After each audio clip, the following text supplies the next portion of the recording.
अक्सर मैंने बताया, गाय और भैंस कुल देवता कुल देवी के गणों में से जो ज्यादातर सपने में गाय और भैंस दिखाई देते, तो एक तरीके से समझ लेना तुम्हारे कुल देवता है, यानी वो नहीं है लेकिन जो सोर्स में होंगे उनके गण में से मतलब होती है। तो अगर देख रहे हो गाय को कोई मार रहा है, तुम गाय को काट रहे हो, गाय को कोई बांध के रखा है, यानी तुम्हारे कुल देवता बंधन में, कोई गाय को मार रहा है यानी तुम्हारे कुल देवता को कोई मार रहा है, ऐसा है।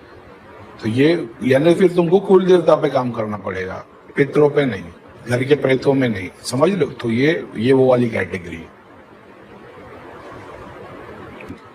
पीडीएफ को फॉलो करो भाई, बहुत सारे मेरे ग्रुप पे ऐसे जिनको डॉक्टरों ने जवाब दे दिया था।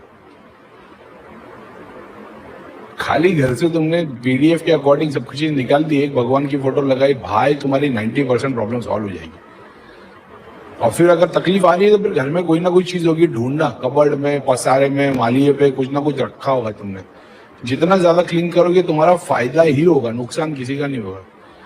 इसलिए तो नेगेटिविटी के इलाज की फीस नहीं लेता, मैं कंसल्टेशन नहीं लेता, क्योंकि मेरे को पता है ये इतने से में ही सॉल्व हो जाता है, तो मैं क्यों जबरदस्ती लूं। करीम भाई, मैं केदारनाथ दर्शन के लिए गए थे, मंदिर में इंटर करते ही मेरे मन में अपने आप ओम नमः शिवाय के जाप चलने लग गए और मेरी आंखों में आंसू आ रहे थे और जी ऐसा कर रहा था कि खुलकर ढेर सारा रो लो। ओम नमः शिवाय के जाप करो, अच्छा है भाई, हाथ चला खुल जाएगा।